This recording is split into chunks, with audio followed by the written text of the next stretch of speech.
Hi guys, so I was sent this communications task and I just want to go through it with you. So use the following information to write a paragraph, and then it says topic citrus fruits. Fruits is not spelled properly, so we have to correct that. Main idea, the uses of citrus. So that's what the paragraph should be about. It says supporting details. So these are details that you're going to include in the paragraph. So it says used for eating and drinking, used as sources of vitamin, used as medicine, used for seasoning meat and fish, and it's used for making perfumes. So let's have a look at the answer that this person gave. So they made a title called citrus fruit, and it says the uses of citrus are eating and drinking, sources of vitamin, medicine, seasoning meat and fish, last but not least making perfumes.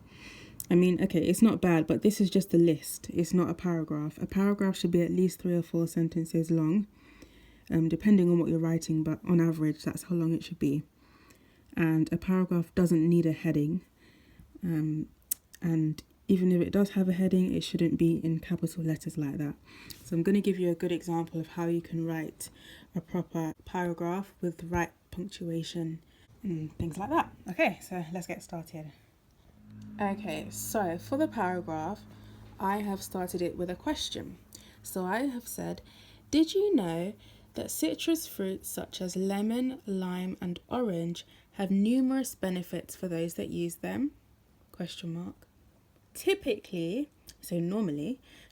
citrus fruits are consumed, which means eaten, by people seeking the health benefits of these fruits, as they are a great source of vitamins. Additionally, citrus fruits can provide meat and fish with delicious flavouring when used to season. These fruits are also ingredients found in some medicines and perfumes that we use today. So, that's my paragraph. It's quite detailed, so it's not just so we look at the original. You want to add a little bit more detail and make it more interesting for the reader. So you start it by a question. You don't have to use a question all the time because that might be a bit annoying, but you're trying to present new information to people. It is nice to start with a question to the reader, and then you've got your 3 different sentences. Then we've got 4 sentences. So you've got did you know, typically, additionally, and then just another sentence at the end. So I hope you enjoy. I'm gonna show you some more. Okay, so there was a question about using the word but in a sentence. So this one says, people say that I'm 7 years old, but I'm actually 9 months old. So I think you were trying to say people, so that should have a capital letter. The start of a sentence should have a capital letter. So people say that I am 7 years old, but you could have said I am not, or I'm not. I am actually 9 months old. All right, let me show you my sentence. So it says, I wanted to attend the birthday party on Saturday. So I'm adding a bit of detail, like what I wanted to do and what day I wanted to do it, just to make it interesting. But I couldn't, as I had a lot of homework to complete. Yes, you're making it a bit more interesting and a bit more lively. And then there was used despite in a sentence. So the word despite, it basically means even though.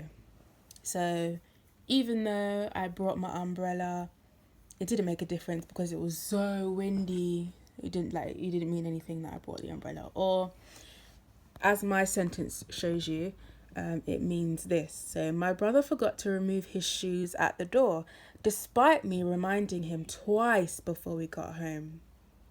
So even though I reminded him, he still forgot. All right, there's another sentence that the child needs to use the word and in. So I have said, today is Wednesday, and I expect to be picked up from school by my mother.